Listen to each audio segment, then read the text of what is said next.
Hello दोस्तों, कैसे हो? सभी को योगी सर का नमस्कार। मैथ भाई योगी सर चैनल पर मैं आपका स्वागत करता हूं। भाई देखिए, आज देखेंगे ज्योमेट्री का टॉपिक सीविंग थ्योरम।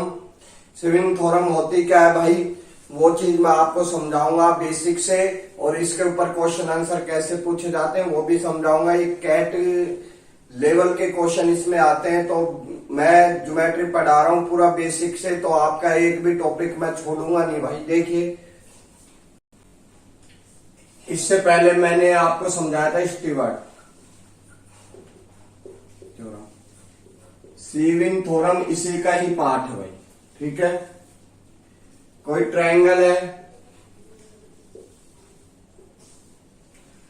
उसके वर्टेक्स से, है ना, वर्टेक्स से सामने वाली भुजा पर कोई लाइन खींची जाए, यानी इस पॉइंट को ये हमने यहां मिला दिया, तो इस लाइन को बोलते हैं सीविंग। चाहे वो मीडियन हो, चाहे वो एंगल बाइसेक्टर हो, चाहे वो एल्टीट्यूड हो, तो ये जितनी भी लाइन है ना, ये सभी लाइन क्या है, सीविंग है। क्या है, सीविंग है। देखिए, इसके ऊपर क्वेश्चन, ये ट्रायंगल है A B C.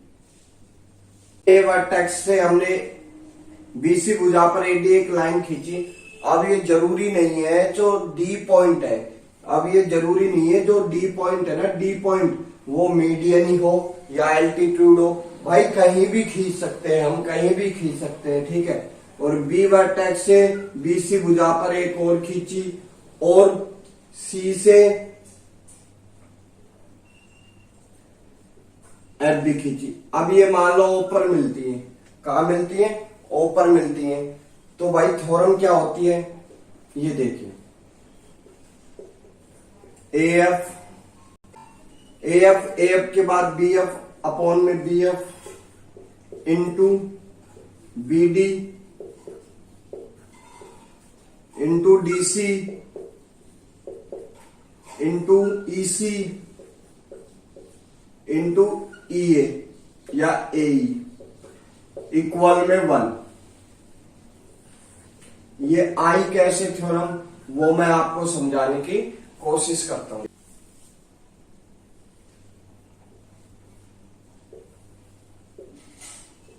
A B C, मान लेते हैं ये कौन है ना, 90 डिग्री का है, ए 90 डिग्री है, ए वर्टेक्स से एक पॉइंट खींचा डी, ये 11 है, ये 31 है मेरे भाई। ठीक है, और ये 17 है।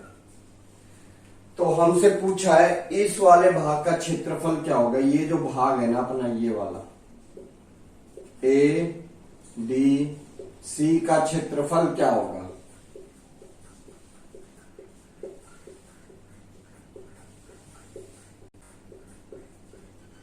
इस वाले पार्ट्स का देखिए कैसे निकालेंगे। आप जानते हो राइट एंगल ट्रायंगल में अगर लंब केंद्र से सामने वाली भुजा पर सरकम सेंटर खींचा जाता है, तो वो सामने वाली भुजा को दो समान पार्ट्स में बांटता है और उसके ऊपर लंबवत होता है। ठीक है, यानी ये इसकी हाइट डाली हमने। अब ये सामने वाली भुजा को दो समान पार्ट्स में बांटेगा मेरे भाई, दो समान पार्ट्स में बांटेगा, तो ये 11 है, और पूरी कितनी थी मेरे भाई, 31 और 11 42, यानी 21, यानी 21। अब ये जो लाइन होगी ना, ये वाली यहां से यहां तक 21 होनी चाहिए, और ये भी कितनी रहेगी, 10, 31 हो गए भाई। ये मान लेते मिड पॉइंट है, 21 इधर होना चाहिए, 21 इधर होना चाहिए, तो 21 इधर आया, 10 बीच में आया, 11 यहां पहले था, तो ये वाली साइड कितनी होगी मेरे भाई, ये 21 होगी। क्यों होगी, देखिए, अगर ये साइड मान लेते हैं 42 है, तो ये 21 होगी, ये 21 होगी, ये 21 होगी। ये क्या है, इसका सरकम सेंटर है, यानी आर आर आर से। ठीक है, तो आपने एसएससी की जब भी तैयारी करी है, तो आपको ये पता होना चाहिए कि 21, 10, 11 का जो क्षेत्रफल आता है हीरोन्स फॉर्मूले से, वो 84 सेंटीमीटर स्क्वायर आता है।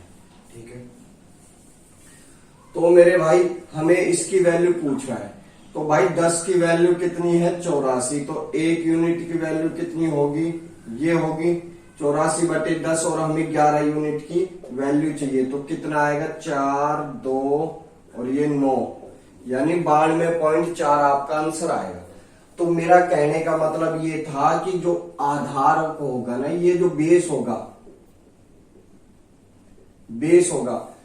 तो बेस के आधार पे ही ट्रायंगल का क्षेत्रफल होता है। देखिए अब आप कहोगे सर इसका कितना आएगा, तो मेरे भाई इन दोनों का कितना है 84 और ये 92.4, 76.4। तो मेरे भाई 21 इधर है, 21 इधर है, इस पूरे को जोड़ दिया, हाफ हाफ हो गया। ठीक है, तो मैं आपको ये कहना चाह रहा था कि 10 यूनिट की वैल्यू 84 है, तो हमने 11 की निकाली, यानी बेस के आधार पर ही ट्रायंगल का क्षेत्रफल डिसाइड किया जाता है। तो आप इसी के ऊपर क्वेश्चन, ये थ्योरम कैसे आई वो चीज मैं आपको समझाने की कोशिश करता हूं। कैसे आई मेरे भाई, देखिए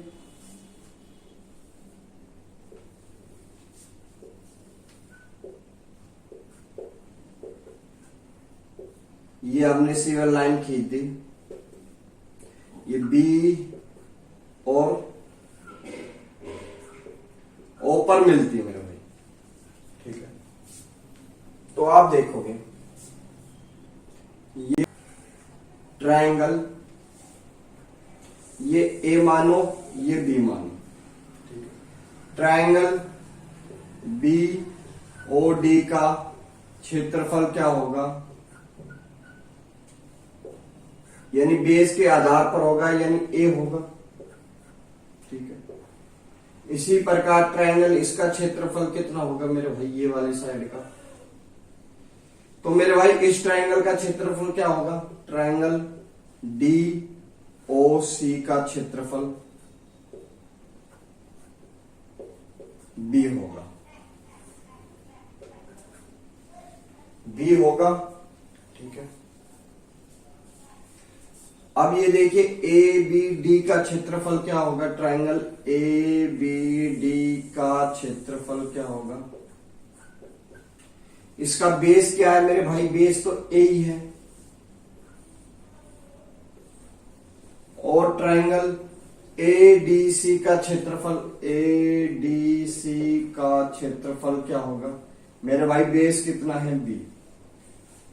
ठीक है, आप कहोगे सर ये भी ए बटे बी आ रहा है, ये भी ए बटे बी आ रहा है, तो भाई ये क्या रेशियो में आ रहा है। तो रेशियो आपने देखा होगा, रेशियो वाले क्वेश्चन में आपकी इनकम का रेशियो 3 और 4 है और खर्च का रेशियो 5 और 10 है। तो इसको x बोलते हैं, इसको x बोलते हैं, इसको y बोलते हैं, इसको y बोलते हैं। तो इसी टाइप से अगर इसको x बोल दें, इसको x बोल दें, इसको y बोल दें, इसको, तो क्षेत्रफल पर कोई भी प्रभाव नहीं पड़ेगा। ठीक है, अब मैं आपसे ये बोलूं कि इस वाले पार्ट का क्षेत्रफल क्या होगा मेरे भाई, ये वाला पूरा जो पार्ट आ रहा है, ये वाले पार्ट का क्षेत्रफल क्या होगा,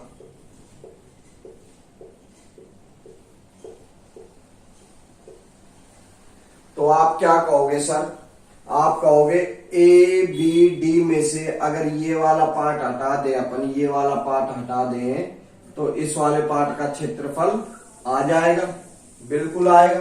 देखिए area of A O B बराबर होगा area of A D B minus area of B O D. ठीक है, तो ए डी बी का क्षेत्रफल कितना है मेरे भाई,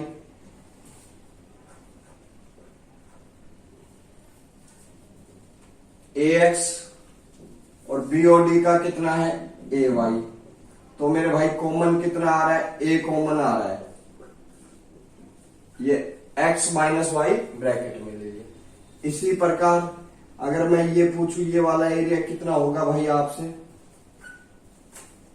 ट्रायंगल ए ओ सी का एरिया कितना होगा, तो आप क्या कहोगे, इस पूरे वाले में से ये छोटे वाला माइनस है ना, तो पूरा वाला कितना है B X minus B Y.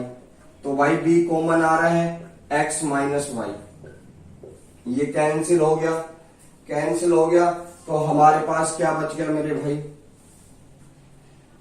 ए ओ बी का क्षेत्रफल, ट्रायंगल ए ओ सी का क्षेत्रफल ए बटे बी, यानी उनके बेस के आधार पे ही ट्रायंगल का क्षेत्रफल डिसाइड किया जाता है। ठीक है मेरे दोस्तों, तो आपको एक चीज समझ में आई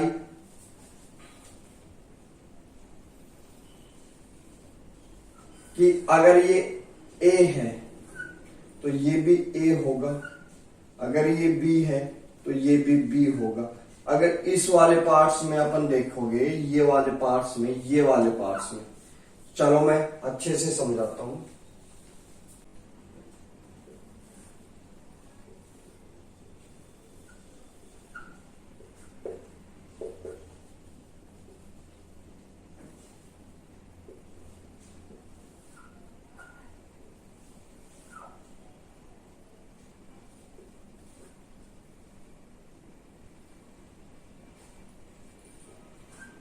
देखिए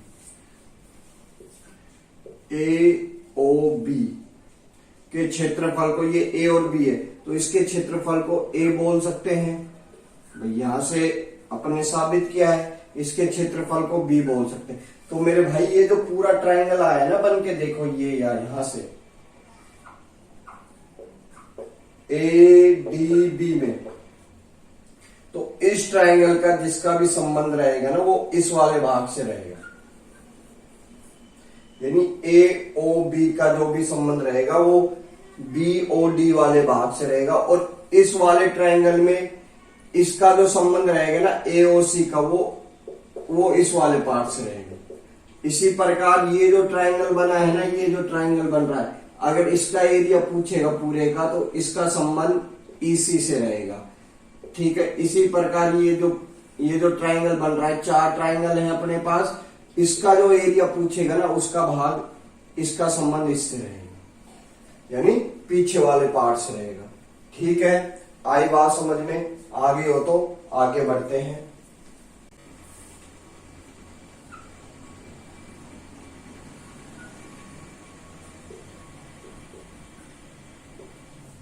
ठीक है,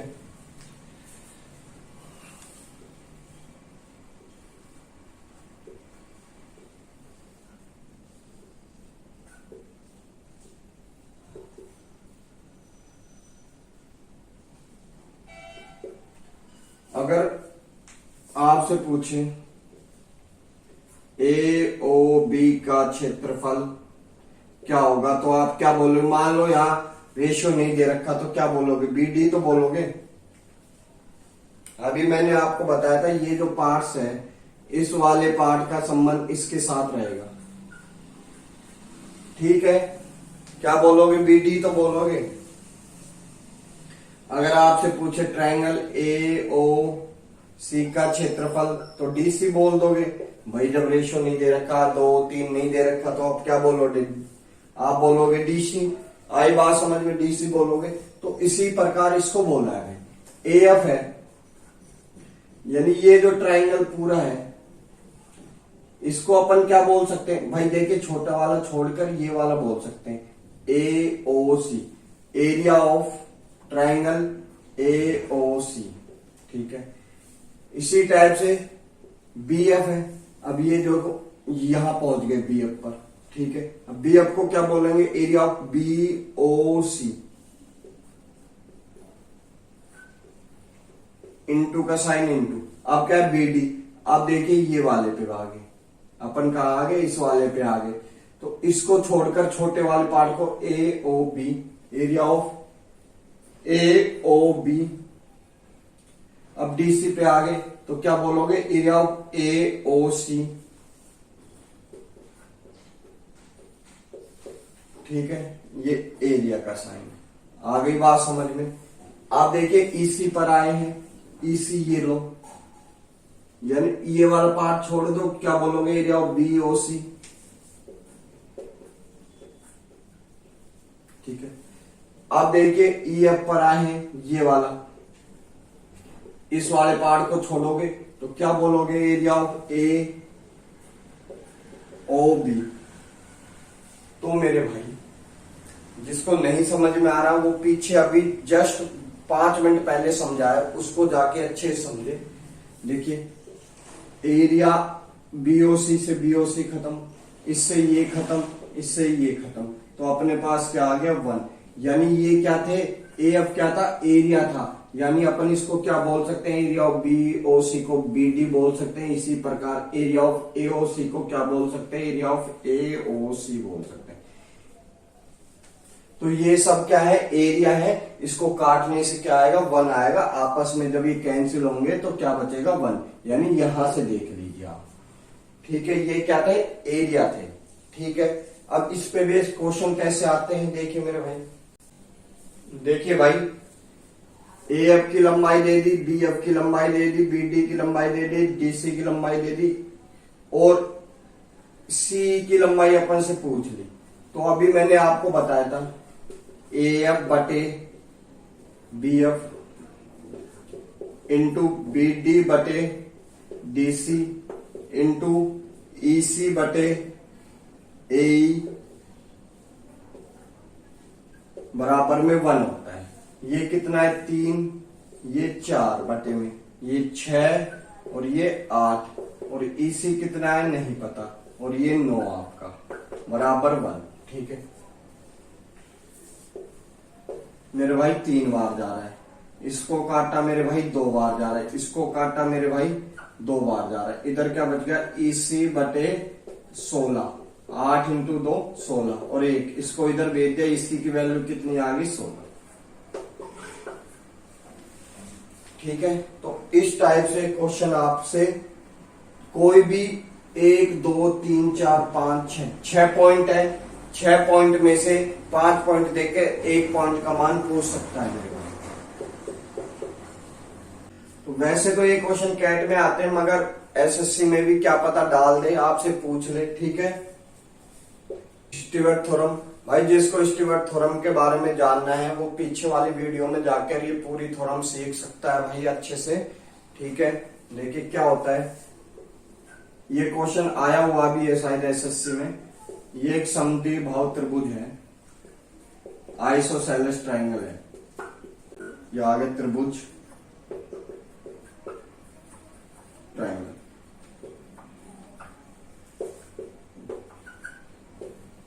बीडी एक पॉइंट है, नहीं पता मीडियन है क्या है, कुछ नहीं पता, ठीक है। ए बी आपको दे दी, मान लेते हैं 6,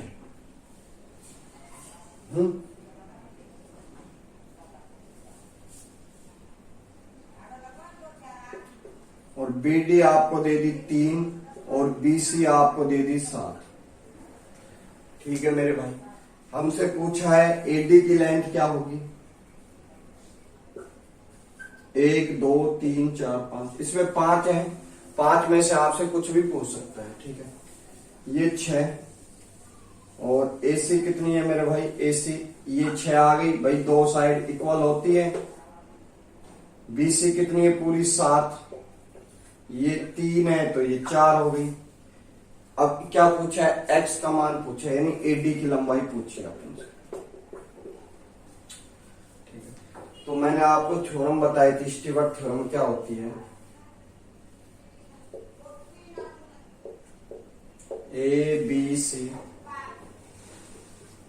ये एम है, ये एन है, ये ए है, ये ए है, ये एक्स है। तो मेरे भाई थ्योरम क्या है, देखिए समझिए।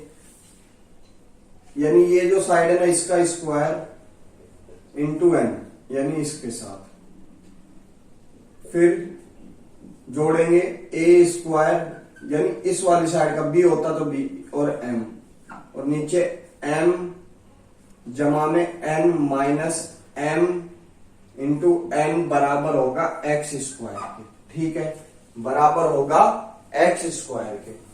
देखिए भाई ए स्क्वायर कॉमन आ रहा है, एम प्लस एन अपॉन में M plus N minus M minus N बराबर एक्स स्क्वायर। देखिए ये पूरा कैंसिल आउट हो गया, पूरा कैंसिल आउट हो गया। तो कैंसिल हो गया तो हमारे पास क्या बच गया, A square minus M N upon में कुछ है नहीं, बराबर में एक्स स्क्वायर, स्क्वायर हटाओगे रूट लगाओगे तो मेरे भाई एक्स की वैल्यू कितनी आएगी, ए स्क्वायर माइनस एम और एन। ये खाली इक्विलेटरल ट्रायंगल में और आइसोसेलेस ट्रायंगल में ही पॉसिबल है जिसकी दो साइड इक्वल है, और किसी ट्रायंगल में आप इसको यूज नहीं कर सकते इस थ्योरम को। उसके अंदर ये वाली यूज होगी पूरी कंप्लीट, ठीक है। तो ए का मतलब कितना है मेरे भाई 6, यानी 6 का स्क्वायर कितना हुआ 36 माइनस 4 इंटू 3, 4 इंटू 3 तो भाई कितना आ गया 36 माइनस 12 यानी 24। रूट में 24 का क्या भार आएगा, 24 का भार आएगा 4 6 24 यानी 2 रूट 6। इसकी जो वैल्यू आएगी ना, ये x का मान आएगा 2 रूट 6 आएगा, ठीक है। तो इसी प्रकार और अच्छे अच्छे क्वेश्चन मैं आपको समझाऊंगा। कल और बात होती है C1 थ्योरम के ऊपर, उसके बाद ठीक है दोस्तों। और जो नेक्स्ट अपनी जो क्लास आएगी उस पे देखेंगे C1 थ्योरम के बारे में और क्या क्या पॉइंट हो सकते हैं अपने, ठीक है। सभी को धन्यवाद।